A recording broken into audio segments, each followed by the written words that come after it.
देख रहे हैं 11 की गर्जना। आपके साथ हूं मैं दीपा बाफिला। बुलेटिन की शुरुआत कर रहे हैं बड़ी खबर के साथ। 2024 चुनाव को लेकर भाजपा संगठन में बड़ा बदलाव कर सकती है। पीएम मोदी के अंतिम मोहर लगने के बाद संगठन में बड़ा बदलाव होगा। यूपी समेत कई राज्यों के राज्य और चुनाव प्रभारी बदले जा सकते हैं। लोकसभा चुनाव के मद्देनजर संगठन को नए सिरे से गढ़ने की तैयारी कर रही है बीजेपी। 24 के चुनाव से पहले 4 राज्यों के विधानसभा चुनाव हैं। जीत पर भाजपा की नजर है। अमित शाह, जेपी नड्डा और बीएल संतोष ने 2 दिनों तक मंथन किया। यूपी प्रभारी के लिए धर्मेंद्र प्रधान, सीआर पाटिल, भूपेंद्र यादव के नाम पर मंथन हो रहा है। सूत्र ये जानकारी दे रहे हैं। धर्मेंद्र प्रधान को 2022 विधानसभा चुनाव का यूपी में प्रभारी बनाया गया था और प्रधान ने यूपी चुनाव में बेहतर प्रदर्शन किया था। सीआर पाटिल के गुजरात का प्रदेश अध्यक्ष रहते हुए बीजेपी ने वहां पर बड़ी जीत दर्ज की और सीआर पाटिल के बूथ मैनेजमेंट की तारीफ पीएम मोदी ने कार्यकारिणी की बैठक में भी की। भूपेंद्र यादव को संगठन के बड़ा अनुभव को देखते हुए बड़ी जिम्मेदारी उनको भी मिल सकती है, ये संभावना जताई जा रही है। और देखिए भाजपा में क्या बदलाव हो सकता है, जानिए आप। 2024 लोकसभा चुनाव को लेकर एक्शन में भाजपा दिखाई दे रही है। राज्यों के प्रभारी बदल सकती है भारतीय जनता पार्टी, ये जानकारी सामने आ रही है। और कुछ राज्यों के प्रदेश अध्यक्ष भी बदले जाएंगे। इसको लेकर भी कवायद तेज हो चुकी है। नए चेहरों को संगठन में मौका मिलेगा। पार्टी महासचिव बदल सकते हैं। साथ ही प्रवक्ता, राष्ट्रीय सचिव पद पर भी फेरबदल संभव है। उप मुख्यमंत्रियों को चुनावी राज्यों का प्रभार मिल सकता है, ये भी बात सामने आ रही है। तो नए सिरे से संगठन को गढ़ने की तैयारी में बीजेपी दिखाई दे रही है। और क्या बदलाव हो सकते हैं, संभावना किसकी बनी हुई है, ये पूरी जानकारी आपके सामने है। सीधे ये तैयारी 2024 की और संगठन को और ज्यादा मजबूत करने के लिए कहा यह जा रहा है कि जल्द ही आने वाले वक्त में बदलाव देखे जा सकते हैं। चलिए सीधे आपको लखनऊ से मेरे साथी शैलेश जुड़ चुके हैं, उनके पास भी लिए चलेंगे। और अविनाश तिवारी दिल्ली से मेरे साथ बने हुए हैं। सबसे पहले अविनाश का रुख कर लेते हैं। अविनाश, देखिए लगातार ये चुनाव की तैयारी तो बीजेपी की चल रही है। 2024 को लेकर तमाम कार्यक्रम चल रहे हैं, जनसंपर्क अभियान भी चल रहा है। लेकिन अब इसी बीच में खबर है कि संगठन में बड़े बदलाव की तैयारी बीजेपी कर रही है और बहुत जल्द ही ये बदलाव हमको दिखाई भी देने वाले हैं। पीएम मोदी के अंतिम मुहर लगने का इंतजार हो रहा है। अविनाश। जी बिल्कुल, अगर बात करें तो बीते कल और परसों बीजेपी के राष्ट्रीय अध्यक्ष जेपी नड्डा, इसके अलावा गृह मंत्री अमित शाह और पार्टी के राष्ट्रीय संगठन महामंत्री बीएल संतोष ने घंटों इस पे मंथन किया है कि किस तरीके से नए संगठन का पुनर्निर्माण किया जाए, जिससे कि जो विपक्ष लगातार कह रहा है कि हम एकजुट होंगे, तो अगर विपक्ष एकजुट भी होता है तो उसकी काट निकाल कर रखी जा सके और संगठन स्तर पर बीजेपी इतनी मजबूत रहे कि किसी भी तरीके से कोई भी गठबंधन का असर न पड़े। क्योंकि अगर उत्तर प्रदेश की बात करें तो जिस तरीके से 2019 में सपा और बसपा का गठबंधन हुआ था, उस वक्त गृह मंत्री अमित शाह पार्टी के राष्ट्रीय अध्यक्ष थे। उन्होंने साफ तौर पे तमाम सारे कार्यकर्ताओं को, तमाम सारे जो मंडल स्तर से लेकर के बूथ स्तर तक के अध्यक्ष थे, उनको यह संदेश दिया था कि हमें 51% मत अर्जित करना है। इसके लिए तमाम सारे कार्यकर्ताओं को आम नागरिकों तक पहुंचना होगा और उनको बीजेपी की जो योजनाएं हैं उसके बारे में जानकारी देनी होगी। और वही करके दिखाया गया था, जिसकी वजह से बीजेपी उत्तर प्रदेश में इतने बड़े गठबंधन के बावजूद 64 लोकसभा सीट उस वक्त जीतने में कामयाब हुई थी। तो उसी की रणनीति के तहत एक बार फिर से बीजेपी अपने आप को रिवाइव कर रही है और अपने अंदर के जो तमाम सारे संगठन के अंदर है उसको फेरबदल करने जा रही है। पार्टी के राष्ट्रीय महासचिव से लेकर के कई सारे राज्यों के प्रभारी और इसके साथ साथ कई राज्यों के प्रदेश अध्यक्ष में फेरबदल होना है। उनमें उत्तर प्रदेश में अगर बात करें तो उत्तर प्रदेश के प्रभारी में बदलना होना है। चूंकि राधा मोहन सिंह अभी प्रभारी हैं, तो उनकी बढ़ती उम्र, इसके साथ साथ स्वास्थ्य, तमाम सारी चीजों को ध्यान में रखते हुए उनको फिलहाल अगर बात करें तो संगठन के कार्यों से मुक्त किया जा सकता है। और इसके साथ साथ उत्तर प्रदेश में नए प्रभारी की नियुक्ति होगी, ये तय है। नए प्रभारी के जो नामों पर मंथन हो रहा है उनमें सबसे प्रमुख नाम जो है वो सीआर पाटिल का है। चूंकि अगर बात करें तो गुजरात के वो प्रदेश अध्यक्ष है और उनकी अध्यक्षता में भारतीय जनता पार्टी ने 157 सीटें जीती, जो कि गुजरात के इतिहास में कोई भी पार्टी नहीं जीत सकी है। और उनका जो माइक्रो मैनेजमेंट रहा है और उनका जो तमाम तरीके से बूथ लेवल पर काम करने का जो कार्य रहा है, उसकी सराहना प्रधानमंत्री नरेंद्र मोदी ने कार्यकारिणी की बैठक में भी की थी। और तमाम सारे लोगों से यह भी कहा था कि सीआर पाटिल जी से सीखा जा सकता है कि किस तरीके से बूथ मैनेजमेंट से लेकर के माइक्रो लेवल तक पर मैनेजमेंट किया जा सकता है। तो उनके नामों की सबसे ज्यादा चर्चा है। इसके अलावा अगर बात करें तो धर्मेंद्र प्रधान भी हैं, जिनको कि चुनाव प्रभारी बनाया गया था उत्तर प्रदेश का 2022 के विधानसभा चुनाव में उन्होंने भी बेहतर प्रदर्शन करके दिखाया और समाजवादी पार्टी का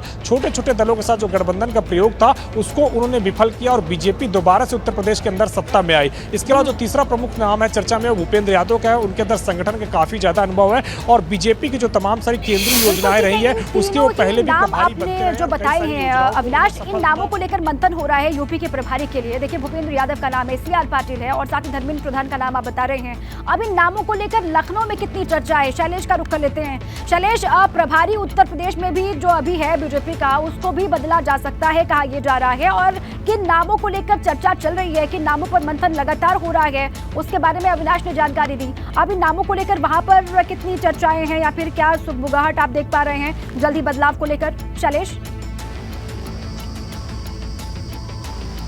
दीपा, देखिए कुछ देर पहले हम भाजपा का जो प्रदेश मुख्यालय है वहां पर मौजूद थे, विधानसभा मार्ग पर है, और वहां पर जब हम मौजूद थे तो सुबह का वक्त था, कुछ ही नेता वहां पर मौजूद थे, लेकिन जो लोग आ रहे थे उन सबके बीच में चर्चा थी और सब एक दूसरे से आपस में सवाल कर रहे थे कि आखिर उत्तर प्रदेश के नए प्रभारी की जिम्मेदारी किसको दी जाएगी। सब अपने अपने कयास लगा रहे थे, क्योंकि जो 3 प्रमुख नाम जिनका अभी अविनाश हमारे सहयोगी ने जिक्र किया है उनके ऊपर चर्चा कर रहे थे। तो देखिए धर्मेंद्र प्रधान का नाम, जैसा उन्होंने अभी अविनाश ने भी बताया कि जो 2022 का चुनाव था उसमें उनका चुनाव प्रभारी के तौर पर उत्तर प्रदेश में जो भूमिका रही, उसके बाद में जो यहाँ पर सीटें निकल के आई हैं तो निश्चित रूप से एक शानदार प्रदर्शन रहा है उनके चुनाव प्रभारी रहते हुए। CR पाटिल के नाम को लेकर देखिए मंथन इसलिए ज़्यादा, चर्चा इसलिए ज़्यादा है क्योंकि गुजरात में एक इतिहास बना और उत्तर प्रदेश में अब लोकसभा में पार्टी एक इतिहास बनाना चाहती है। और इतिहास क्या होगा? पार्टी ने, भाजपा ने लक्ष्य रखा है मिशन 80 का, यानी 80 लोकसभा सीटें उत्तर प्रदेश की जो है सारी की सारी भाजपा और उनके सहयोगी दल यानी भाजपा गठबंधन मिलकर जीते, इसका लक्ष्य रखा है। तो ऐसे में एक इतिहास जिसने गुजरात में रच दिया, उसी के सहारे उत्तर प्रदेश में इतिहास रचने को लेकर उनके नाम की चर्चा यहाँ पर बहुत ज्यादा चल रही है। भूपेंद्र यादव का नाम भी चर्चा में है और इस वजह से, क्योंकि देखिए वो सिर्फ केंद्रीय मंत्री नहीं बल्कि तमाम कार्यक्रमों के संयोजक रहे और कार्यक्रमों का जो संचालन है वो बहुत अच्छे तरीके से उनके अगुवाई में रहा है। तो इस वजह से पार्टी उनके नाम पर विचार कर रही है। इन तीनों नामों में से किसी एक को जिम्मेदारी मिलेगी। जहां तक बात है वर्तमान में जो भाजपा के प्रदेश प्रभारी हैं राधा मोहन सिंह, जो पार्टी के राष्ट्रीय उपाध्यक्ष है, उनके जैसा अभी देखिए हमारे सहयोगी अविनाश ने कहा, बढ़ती उम्र और स्वास्थ्य कारणों को देखते हुए फिलहाल उन्हें इस जिम्मेदारी से मुक्त किया जा सकता है। आगे कोई और जिम्मेदारी मिल सकती है। फिलहाल राधा मोहन सिंह को उत्तर प्रदेश में एक जिम्मेदारी देखिए और अभी मिली है हाल में, जो भाजपा का महाजनसंपर्क अभियान चल रहा है उसके दौरान 21 क्लस्टर में 80 लोकसभा सीटों को बांटा गया है। तो उनमें 3 लोकसभा सीटों की जिम्मेदारी राधा मोहन सिंह के पास ही है। मथुरा, अलीगढ़ और हाथरस, ये वो 3 सीटें हैं जिसकी जिम्मेदारी राधा मोहन सिंह को दी गई है।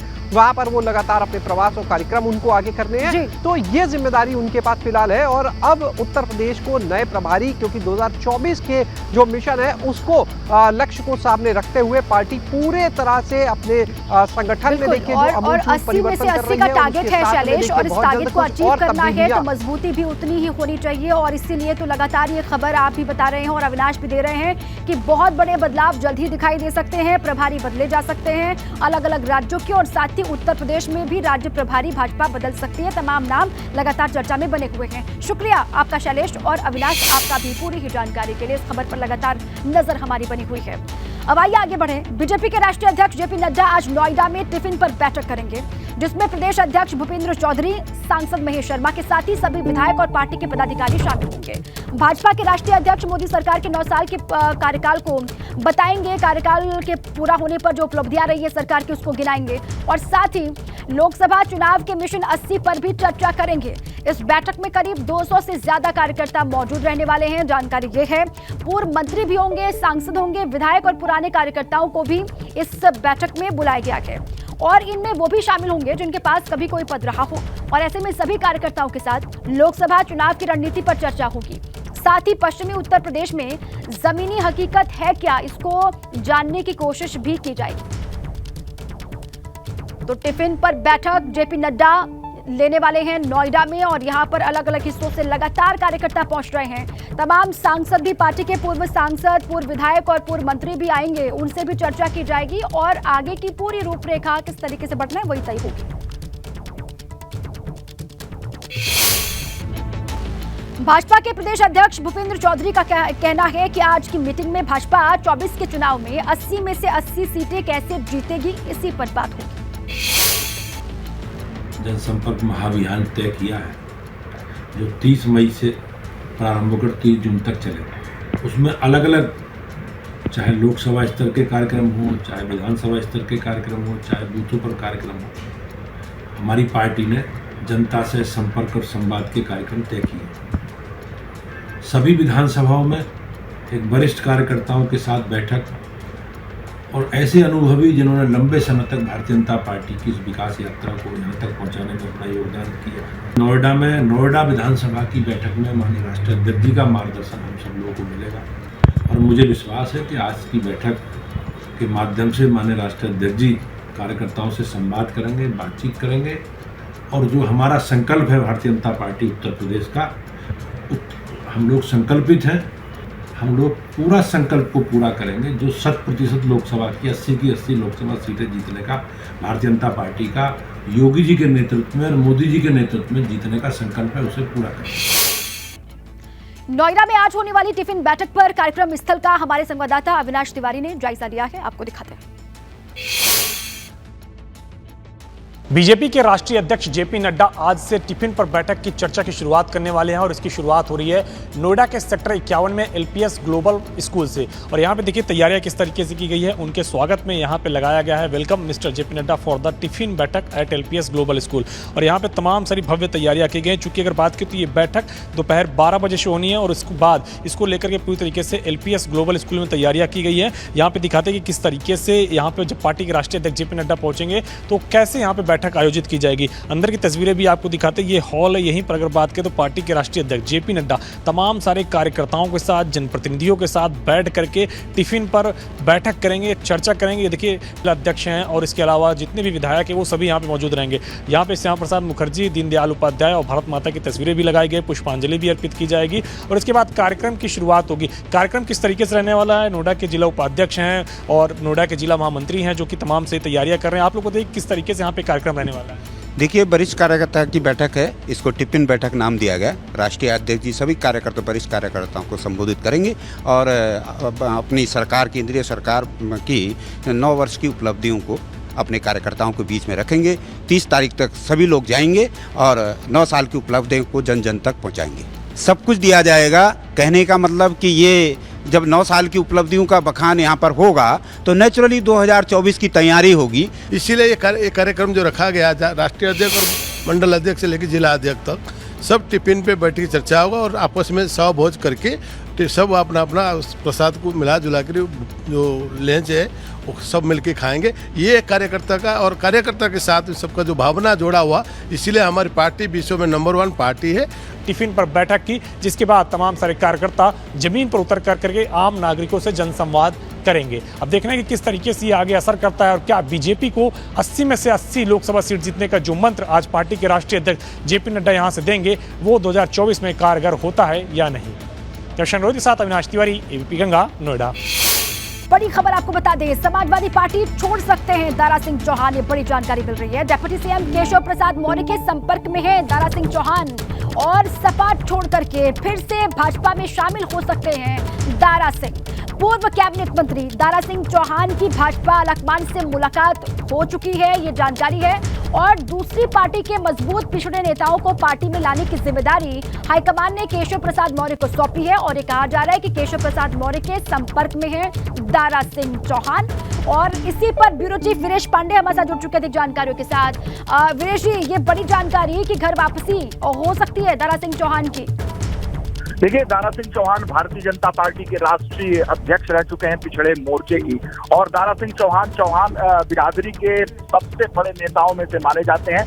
दारा सिंह चौहान को पार्टी ने 14 के चुनाव में बहुत उपयोग किया था और मैं आपको बताऊं कि दारा सिंह चौहान की जो बिरादरी है, चौहान बिरादरी, न केवल उत्तर प्रदेश के पूर्वांचल में है बल्कि बिहार के लगभग 1 दर्जन जिले जो सटे हुए हैं यूपी से, उनमें भी चौहान वोटर्स हैं। यही वजह है कि यूपी के नेता भारतीय जनता पार्टी के फागू चौहान को बिहार का राज्यपाल बनाया गया था ताकि चौहान वोटर्स ज्यादा से ज्यादा आ सकें। चौहान की जो संख्या बिहार में है, पूर्वांचल में है और लोकसभा चुनाव नजदीक आ रहा है, ऐसे में पार्टी ये चाहती है कि दारा सिंह चौहान पार्टी में आए और एक बार फिर पुनः उनकी घर वापसी हो। और दारा सिंह चौहान स्वयं ये चाहते हैं कि वो भारतीय जनता पार्टी में आए क्योंकि उनकी मुलाकात, सोर्सेज से खबर है कि उनकी मुलाकात अमित शाह से हो चुकी है दिल्ली में और 2 बार उनकी मुलाकात हो चुकी है जेपी नड्डा से। और केशव प्रसाद मौर्य को ये जिम्मेदारी हाईकमान ने सौंपी है कि पिछड़े वर्ग के वो ताकतवर नेता जो उपयोगी हो सकते हैं 2024 के लोकसभा चुनाव में, उन्हें तोड़कर अपनी पार्टी में शामिल किया जाए, भाजपा में लाया जाए। केशव मौर्य के लगातार संपर्क में है, जो यूपी की सियासत जानते हैं दारा सिंह चौहान और केशव मौर्य के घर को जानते हैं और उनकी राजनीति को जानते हैं। उन्होंने कई बार दारा सिंह चौहान को केशव मौर्य के घर देखा है, बैठे देखा है, केशव मौर्य से बात करते हुए देखा है, कई सार्वजनिक कार्यक्रमों में जाते हुए देखा है। और ऐसे में केशव मौर्य को ये जिम्मेदारी सौंपी गई है और पुख्ता उच्च पदस्थ सूत्रों से जानकारी है कि दारा सिंह चौहान का मन समाजवादी पार्टी में नहीं लग रहा है। वो वक्त याद कीजिए जब 22 का चुनाव था और दारा सिंह चौहान के साथ साथ स्वामी प्रसाद मौर्य ने समाजवादी पार्टी ज्वाइन की थी। उस वक्त एक तहलका मच गया था, भारतीय जनता पार्टी में भूचाल आ गया था। एबीपी गंगा ने वो खबर दिखाई थी, बड़ा असर हुआ था। लेकिन एक बार फिर एबीपी गंगा ये कह रहा है, दावा कर रहा है कि जो समाजवादी पार्टी है उससे मन भर चुका है दारा सिंह चौहान का। और वीरेश जी ये देखिए, ये बड़ी बात और फायदे वाली बात तो है, ये इसका फायदा तो होगा दारा सिंह चौहान के आने का भाजपा को, लेकिन ये बड़ा झटका है समाजवादी पार्टी के लिए आगामी चुनावों को ध्यान में रखते हुए। निश्चित रूप से दारा सिंह चौहान अपनी बिरादरी के सबसे बड़े नेता माने जाते हैं इस पूरे प्रदेश में और खासकर बिहार के जो सटे हुए जिले हैं। मैं आपको बार बार कह रहा हूं, एक संजय चौहान है जिनसे गठबंधन समाजवादी पार्टी ने किया था, चौहान वोटर्स के लिहाज से किया था, जिनका नाम था जनवादी पार्टी। उसका गठबंधन था अभी 22 के चुनाव में समाजवादी पार्टी में। उस संजय चौहान ने 2019 में लोकसभा का चुनाव भी लड़ा था चंदौली लोकसभा सीट से, और महेंद्र पांडे जो केंद्रीय मंत्री हैं, भारी उद्योग मंत्री मंत्रालय संभाल रहे हैं, उनको किसी तरीके से बड़ी मशक्कत के साथ जीत हासिल हुई थी। नहीं तो संजय चौहान वहां लगभग जीत गए थे चुनाव। और ऐसे में संजय चौहान और दारा सिंह चौहान के बीच में चौहान वोटर्स को लेकर एक राजनीति चलती है। लेकिन दारा सिंह चौहान का जो राजनीतिक करियर है वो काफी पुराना है। दारा सिंह चौहान बहुजन समाज पार्टी संसदीय दल के लोकसभा में नेता भी रह चुके हैं, जब बसपा के लगभग 22-23 सांसद लोकसभा में हुआ करते थे। जो दारा सिंह चौहान है वो समाजवादी पार्टी में भी राज्यसभा के सांसद रह चुके हैं, साथ ही साथ वो भाजपा में भी कैबिनेट मंत्री रह चुके हैं। तो उनका बड़ा राजनीतिक करियर बहुत पुराना है। छात्र राजनीति से आए हैं, आजमगढ़ के एक डिग्री कॉलेज से वो अध्यक्ष के पद पर जीतते हैं। उसके बाद से मुलायम सिंह यादव की उन पर नजर पड़ती है, मुलायम सिंह यादव उन्हें आगे बढ़ाते हैं, उन्हें राजनीति में लाते हैं, उन्हें सांसद बनाते हैं। फिर बहन जी यानी मायावती की नजर उन पर पड़ती है, फिर वो बसपा में जाते हैं, बसपा संसदीय दल के नेता बनते हैं। फिर भारतीय जनता पार्टी का उत्थान होता है मोदी के नेतृत्व में। मोदी जी जब भारतीय जनता पार्टी के प्रधानमंत्री कैंडिडेट घोषित होते हैं, उस वक्त वो पार्टी में आते हैं दारा सिंह चौहान, और दारा सिंह चौहान को राष्ट्रीय अध्यक्ष भारतीय जनता पार्टी पिछड़ा मोर्चा का बनाया जाता है। ऐसे में दारा सिंह चौहान की उपयोगिता को देखते हुए भारतीय जनता पार्टी भी चाहती है कि वो आए और दारा सिंह चौहान। बिल्कुल ठीक है वीरेश जी, ठीक है, आप बता रहे तमाम बड़े पदों में वो रहे हैं, पदों पर वो रहे हैं और लंबा उनके पास अनुभव है, लंबा पॉलिटिकल करियर रहा है। जिस भी पार्टी में वो रहेंगे उस पार्टी को इनके होने का फायदा जरूर मिलेगा। लेकिन अब आप ये बड़ी खबर दे रहे हैं कि वो हाईकमान से मुलाकात भी दिल्ली में कर चुके हैं, गृह मंत्री से, और भाजपा में जाने की पूरी तैयारी कर चुके हैं दारा सिंह चौहान, और समाजवादी पार्टी छोड़ करके एक बार फिर से घर वापसी हो सकती है दारा सिंह चौहान की। ये जानकारी आपने दी, शुक्रिया वीरेश जी आपका पूरी जानकारी के लिए। यूपी सरकार के कई मंत्री और विधायक टिकट की दौड़ में जुटे हुए हैं। सूत्र ये बता रहे हैं लोकसभा चुनाव 2024 में कई विधायकों को टिकट मिलना तय है। पूरब से लेकर के पश्चिम तक के कई भाजपा विधायक टिकट की दौड़ में जुटे हैं। भाजपा के तमाम मौजूदा सांसद के लिए अपने ही चुनौती बन रहे हैं। योगी सरकार के कई मंत्री और विधायक लड़ना चाहते हैं लोकसभा का चुनाव, और लोकसभा चुनाव में टिकट के लिए विधायक सांसद पर भारी पड़ रहे हैं। कानपुर से दिनेश शर्मा, स्पीकर सतीश महाना के नाम की चर्चा है, सूत्र बता रहे हैं। अब देखिए, कई मंत्री और विधायक चुनाव लड़ना चाहते हैं, यूपी में कहा जा रहा है, और सूत्र बता रहे हैं कुशीनगर सीट से पूर्व केंद्रीय मंत्री आरपीएन सिंह का नाम सबसे आगे है। देवरिया से शिरोमणि त्रिपाठी का नाम आगे चल रहा है, और बस्ती से पूर्व विधायक सीपी शुक्ला पेश कर रहे हैं अपनी दावेदारी। बाराबंकी से प्रदेश महामंत्री प्रियंका रावत के नाम की चर्चा। सूत्रों से बड़ी खबर आपके सामने है। 2024 में कई विधायकों को टिकट मिलना तय है। सूत्र बता रहे हैं पूरब से लेकर के पश्चिम तक के भाजपा विधायकों की दावेदारी दिखाई दे रही है। तमाम मौजूदा सांसद के लिए अपने ही चुनौती बनते हुए दिखाई दे रही है। और दिल्ली के मुख्यमंत्री अरविंद केजरीवाल समाजवादी पार्टी के राष्ट्रीय अध्यक्ष अखिलेश यादव से आज लखनऊ में मुलाकात करेंगे। मुलाकात के दौरान दिल्ली के सीएम सपा प्रमुख से केंद्र सरकार के अध्यादेश के खिलाफ समर्थन मांगेंगे। साथ ही लोकसभा चुनाव में विपक्षी एकता समेत सियासी मुद्दों पर चर्चा भी होगी दोनों के बीच में। अखिलेश यादव से मुलाकात के दौरान सीएम अरविंद केजरीवाल के साथ उनका पूरा डेलीगेशन यानी कि पंजाब के सीएम भगवंत मान, राज्यसभा सांसद संजय सिंह, राघव चड्ढा मौजूद रहेंगे।